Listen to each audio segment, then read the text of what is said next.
رونو زه د استادان نه علاوه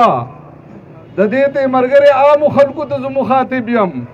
چې دا پرائیویٹ سیکټر د خپل ځان دفاع د خپل ادارو دفاع دپاره دا نه راوځي دا همیشه چې راوتي دي نو د دې ماشومانو د مستقبل دپاره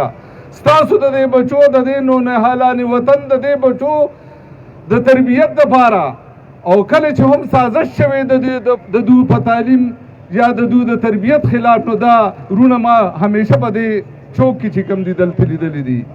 خو کله د پی ساري ایکټ جوړېدو نو زمونږ د دې تیمرګرې زما دا رونه چې کوم دي نو دا د ټول نه مخکې وو په هغه ټایم کې چې سردار هارون زمونږ ایم ډي او چې هغه حکومت وی چې دا په یو صورت باندې مونږ نه شو لرې کولی هم د دې د احتجاج په ذریعه باندې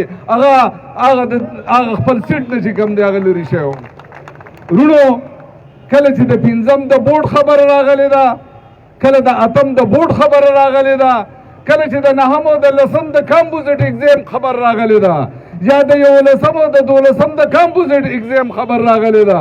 نو هم زما د ورونو په دې ځای باندې دوی احتجاج کړی دی زه تاسو ته خراج تحسین پیش کوم زه تاسو ته مبارکبادي در کوم چې الحمدلله په هر وخت کې چې کله هم د پرائیویټ سیکټر ته یا زموږ په تعلیمي نظام باندې کله هم حمله شوې ده نو زما د ورونه راغلي دي او په دې ځای باندې ولاړ دي ورونو زه ډېر په افسوس سره یم زما نه مخکې تقریرونه وشوله